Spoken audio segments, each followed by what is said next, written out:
네, 시장이 오르던 내리던 잘 고른 종목 하나만 있으면 시장에서 걱정할 일이 없을 것 같습니다. 오늘도 보고 리포트를 통해서 종목을 속속이 들여다보겠습니다. 먼저 함께할 분은 리서치 아름의 김도윤 애널리스트입니다. 안녕하세요. 안녕하세요. 네, 보니까 지니언스 오늘 또 리뷰를 해야 되던데. 네. 어떻게 된 거죠? 네, 지니언스 좀 현재 시점에서 또 네. 주목해 올 만한 포인트가 있을 것 같아서 오늘 좀 다시 한번 리뷰를 준비를 했습니다.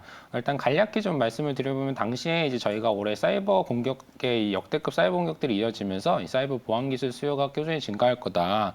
그러면서 이 차세대 백신 솔루션인 EDR 시장을 선점한 동사에 대해서 주목이 필요하다 이렇게 좀 말씀을 드렸었는데요. 현 시점에서는 좀 향후 3가지 정도 모멘텀을 좀 기대를 해볼 수가 있을 것 같습니다. 동사 사실 NAC 네트워크 접근 제어 시장에서 1위를 하고 있었는데요. 최근에 월패드 쪽 해킹 관련된 그런 이슈들이 있었습니다. 동사 역시 좀 선제적으로 그쪽에서 기존에 좀 강점을 가지고 있던 업체들과 좀 협력을 시작한 것으로 좀 파악을 하고 있고요. 이쪽 시장이 얼마나 커질지 어떻게 열릴지는 사실 아직 모릅니다. 하지만 이 관련 법령들이 정부에서 좀 드라이브를 걸 수 있는 그런 확률도 있기 때문에 충분히 좀 관련된 뉴스를 지속해서 좀 봐주시는 것도 좋을 것 같습니다. 둘째로는 이제 동사가 EDR에서 넘어서 XDR 쪽으로 좀 사업 영역을 확장을 하고 있습니다. EDR의 엔드포인트, 이 네트워크 끝점에 있는 뭐 노트북이나 핸드폰, 기기 등에 대한 솔루션이었다면 XDR은 이런 것들에서 넘어서서 네트워크나 클라우드까지 좀 이 솔루션의 적용 범위를 확대를 하고 있기 때문에 아무래도 좀 더 큰 시장, 큰 실적으로 이어질 수 있는 그런 개연성이 있다 이렇게 좀 봐주시면 좋을 것 같고요. 마지막으로는 역시나 이 EDR 사업입니다. XDR 쪽보다는 이제 EDR 시장이 막 개화하는 시장이기 때문에 사실 여기서 먼저 레퍼런스를 쌓고 좀 더 실적을 올리는 것이 중요합니다. 아무래도 이제 올해 1금융권의 다른 좀 주요 은행들도 발주를 좀 할 것으로 기대를 했었는데요. 사실 내년으로 조금 이연이 되는 모습인데 오히려 좀 긍정적이다 이렇게 좀 판단을 해볼 수가 있습니다. 배경은 사실 올해 동사 실적이 나오게 되면은 상당히 좀 괜찮은 숫자로 나올 것으로 저희가 좀 판단을 하고 있습니다. 이렇게 이미 성장률이 좀 크게 나올 수 있는 올해에서 사실 좀 이런 실적 애드업될 수 있는 부분들이 내년으로 넘어간 것들이 어떻게 보면 내년까지도 좀 성장세가 확인이 될 수 있기 때문에 이런 부분들 3가지 정도로 좀 더 앞으로도 주목을 좀 해봐 주시면 좋을 것 같습니다. 모멘텀이 여전히 많은 종목이다라고 말씀을 해주셨습니다. 네. 10월에 말씀해 주셨고 12월 들어서 가파른 상승이 나와줬습니다. 이미 목표 주가를 지금 넘긴 상황인데 네. 혹시나 보유하고 계신 분들은 올해를 넘겨도 괜찮을까요? 네, 일단 적정 네. 주가 저희가 11,700원을 말씀을 드렸었는데요. 사실 그 상향하는 보고서 아직 발간하지 않았기 때문에 이 자리에서 뭐 제가 적정 주가 말씀드린 건 좀 부담스럽지만 앞서 말씀드렸던 것들을 봤을 때는 내년까지 조금 더 중장기적으로 봐주셔도 된다 이렇게 좀 말씀을 드리고 싶고요. 다만 신규로 좀 진입을 시작을 생각을 하시는 분들께서는 주가 히스토리를 보시게 되면 우상향하는 흐름 속에서도 급등 후에 급락이 좀 나왔던 이런 히스토리도 있기 때문에 시장에 관심이 이렇게 주목됐던 때보다 시장에 관심이 다시 줄어들었을 때라는 판단이 드실 때 분명히 내년에 또 관련돼서 이슈들이 많이 생길 것이기 때문에 그때 좀 진입을 해보시는 것도 좋으실 것 같습니다. 네, 알겠습니다. 보고 리포트 저희가 먼저 지니언스 리뷰를 해드렸습니다. 이제 오늘 본론으로 들어가서 보고 리포트 종목 만나보겠습니다. 종목과 리포트 제목 함께 보시죠. 네, 직접 지어오셨잖아요. 네, 신세계 푸드이고요. 노브랜드 버거 가맹 사업 순항, 펀더멘털 개선까지 이렇게 좀 지어봤습니다. 노브랜드 버거 드셔보셨어요? 네, 저는 자주 먹고 있습니다. 생각보다 저도 맛있더라고요. 네, 괜찮더라고요. 네, 시장의 평이 좋은데 네. 오늘 이제 신세계 푸드를 들고 오셨습니다.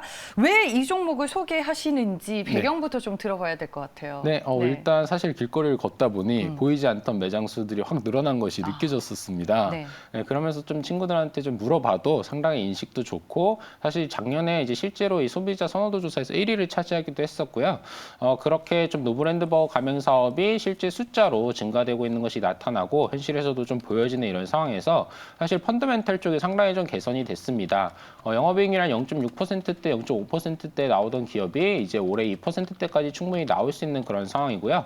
이런 좀 변화에 주목을 해봤을 때 저희가 내년을 좀 준비하는 시점에서 어느 정도 하반 경직성을 좀 확보를 하면서 성장세까지 좀 담보를 할 수 있는 기업을 찾아보자라는 관점에서 오늘 좀 소개를 해드리게 되었습니다. 네, 그러면은 노브랜드 버거 사업은 언제 시작이 됐고 지금 얼마나 잘 되고 있는 단계예요? 네, 일단 19년도에 사실 처음으로 나왔습니다. 직영점 9개로 좀 시작을 했는데요.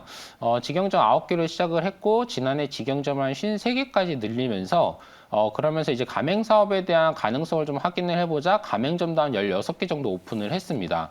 그런데 이게 지난해 말씀드렸다시피 소비자 선호도 조사 1위를 하고 이제 반응도 상당히 좋다 보니까 그런 관점에서 올해 좀 본격적으로 가맹점이 확 늘어나기 시작했습니다. 올해 한 100개 정도 늘어나서 한 116개 정도로 연간에 이제 좀 연내에 오픈이 좀 마무리될 것으로 보여지는데요.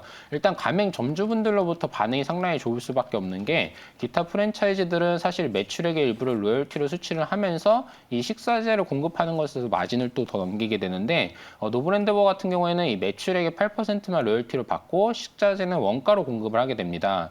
사실 동사는 이 신세계그룹에서 식품 제조를 맡고 있는 그런 역할을 해왔기 때문에 뭐 식품을 제조하고 유통하는 이런 인프라들을 갖춰놨기 때문에 가능한 사업 구조였고요.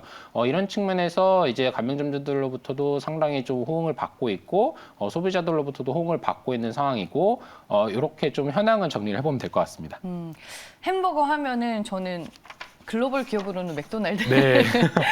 제일 먼저 떠오르기는 한데 네. 노브랜드 같은 경우는 이제 국내 브랜드와 비교를 해야 될 것 같아요. 최근에 네. 뭐 맘스터치도 많이들 드시는 걸로 알고 있는데 네. 노브랜드를 놓고 봤을 때는 얼마나 성장할 수 있을지 그 부분이 궁금하네요. 네, 일단 결론을 말씀드려보자면 프랜차이즈 사업은 이제 시작에 불과하다. 네. 저는 좀 이렇게 좀 판단을 하고 있습니다.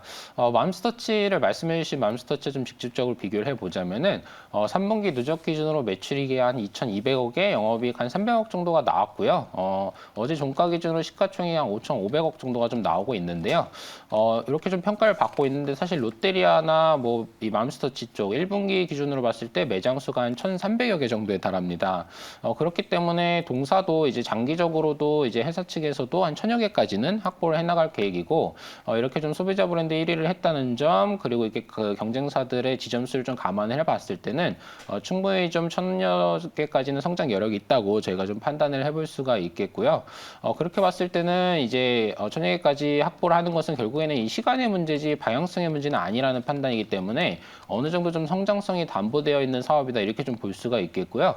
그렇게 봤을 때는 사실 현지 시가총액 한 3,300억 원 정도는 1,000여 개까지 확보했을 때는 이 프랜차이즈 사업 부분만으로도 사실 설명이 가능한 그런 밸류에이션이 되지 않을까 이렇게 좀 생각을 하고 있습니다. 네, 알겠습니다. 연구원님은 일주일에 몇 번 햄버거 드세요? 저는 사실 지금 혼자 자취를 하고 있는데 상당히 좀 많이 먹고 있습니다. 한 주에 한 두세 번 정도는 최소한 시켜 먹는 것 같은데요. 근데 그렇게 되는 이유가 사실 시켜 먹는 것도 시켜 먹지만 픽업을 해서 가기도 하고요.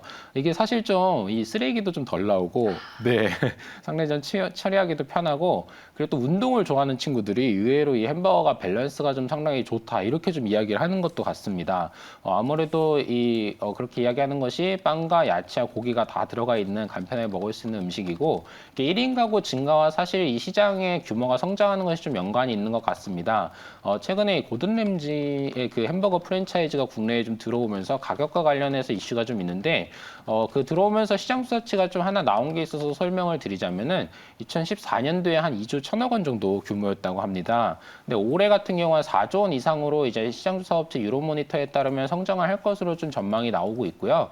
이렇게 좀 해외 업체들이 국내 시장에 좀 진입을 하는 게 어떻게 보면 이 국내 시장의 성장에 대한 것들을 좀 반증하지 않나 이렇게 좀 말씀을 드릴 수가 있겠고 이런 관점에서 앞서 말씀드렸다시피 매장 수 확대에 관해서 사실 전제가 시장이 커져야 된다는 것인데 그런 부분에서 사실 좀 굉장히 긍정적인 그런 시장 조사치가 아닌가 이렇게 좀 말씀을 드릴 수가 있겠습니다. 네, 알겠습니다. 그러면 신세계푸드 올해 이익률은 얼마나 좀 개선이 될 수 있는 거예요? 네, 일단 한 1.3%포인트 정도? 근데 네. 이제 동사 같은 경우 매출액단이 워낙에 크다 보니까 이쪽이 영업이익단이 굉장히 좀 대폭 개선되는 그런 모습을 3분기까지 좀 보이고 있고요. 배경에 대해서 좀 간략히 말씀을 드려보자면 좀 수익성이 좋지 않던 점포들 철수를 좀 하고 있습니다. 사실 신세계그룹이 이마트를 필두로 좀 경영 효율화에 나서고 있는 그런 모습으로 보여집니다. 신세계푸드 같은 경우에는 특히나 좀 익스포저가 크다 이렇게 말씀을 드릴 수가 있겠는데요. 일단 외식 사업 부분 쪽이 뭐 일단 지난해 코로나 영향이 있긴 했지만 기본적으로도 좀 수익성이 좋지가 않았었는데 지난해 한 170억 정도 적자를 기록하던 게 3분기 4분기 기준으로 한 50억까지 적자를 줄여놓았습니다. 또 급식사업 부문 쪽은 영업이익률이 지난해 한 0.5% 정도대가 나왔다면 이제 한 2%대까지 충분히 나오고 있기 때문에 이런 부분들이 펀더멘털이 개선이 되고 있다 이렇게 좀 말씀을 드리는 것이고요. 사실 이런 것들이 올해 좀 마무리가 된다면 제가 좀 늦은 시점에 말씀을 드리는 것이 되겠지만 네. 이런 부분들 내년도에 사실 마무리가 될 예정입니다. 그렇기 때문에 내년도에 이런 펀더멘털 개선세 여전히 이어질 것이고 비수익 점포들 철수가 이어지는 가운데 노브랜드버거 가맹 사업이 확장을 하고 있다. 이렇게 좀 내년에 투자 포인트를 정리할 수 있을 것 같습니다. 그러면 신세계푸드는 B2C 성장 쪽에 우리가 포커스를 맞춰서 봐야 되는 거예요? 네, 아무래도 노브랜드버거로 봤을 때는 그렇게 볼 수가 있겠습니다. 알겠습니다. 이 외에 또 투자 포인트가 될 만한 내용들은 뭐가 있을까요? 네, 최근에 대체육 시장에 진출한 게 좀 흥미로웠습니다. 네, 대체육 햄을 좀 이 스타벅스에 공급을 하고 있는데요. 아무래도 동사의 좀 가장 큰 장점 중에 하나가 이런 계열사 채널들을 확보하고 있다는 점인데 일단 스타벅스 쪽으로 이제 대체육 햄을 좀 공급을 하고 있고요. 나아가서는 이걸 이제 통조림 햄이나 저 일상생활에서 먹는 소시지 같은 걸로 좀 제품을 만들어 가지고 이마트 같은 B2C 채널로 이제 판매를 시작할 것으로 보여집니다. 요건 좀 제가 좀 기대를 하는 부분이고 사실 사측에서는 이 글로벌 대체육 시장 진출을 좀 타겟으로 하고 있기 때문에 향후에 글로벌 시장 진출했다는 소식 들려올 때 모멘텀으로 좀 기대를 해볼 수가 있을 것 같습니다.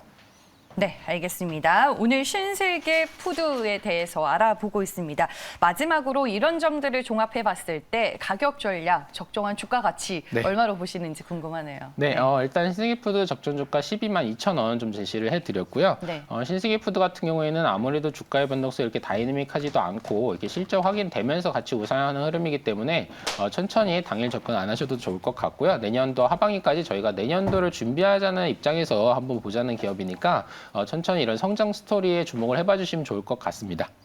저는 이제 신세계푸드라는 이름을 들었을 때 최근에 코로나19가 좀 확산이 되니까 간편식 쪽에 포커스를 맞춰서 가져오신 건가라는 느낌이 들었는데 네, 맞아요? 아니면은 네, 뭐 맞습니다. 두루두루 다 보시는 거예요? 네, 사실 네. 그쪽으로도 분명히 간편식 수요가 충분히 증가를 할 수가 있고요. 코로나로 거리두기 확산이 됐을 때 네. 노브랜드 버거의 배달이 증가하거나 이런 간편식의 수요가 증가한다거나 이 두 쪽에 좀 좋은 축이 될 수가 있겠고요. 안 좋은 축은 아직 사실 효율화를 진행하고 있지만 뭐 외식 사업 부분이나 급식 사업 부분을 가지고 있기 때문에 프로센콘스가 분명하기 때문에 뭐 사실 코로나로 거리두기가 늘어나면 한 부분이 안 좋아지고 한 부분이 좋아지고 코로나가 좀 그렇게 좀 봐주시면 좋을 것 같습니다. 네, 알겠습니다. 적정 주가 12만 2천 원이라고 말씀해 주셨고 내년을 보는 종목이다라고 신세계푸드 마지막으로 정리를 해주셨습니다. 보고보고 리포트 오늘 여기까지고요. 지금까지 리서치 아름의 김도윤 애널리스트와 함께했습니다. 고맙습니다. 감사합니다.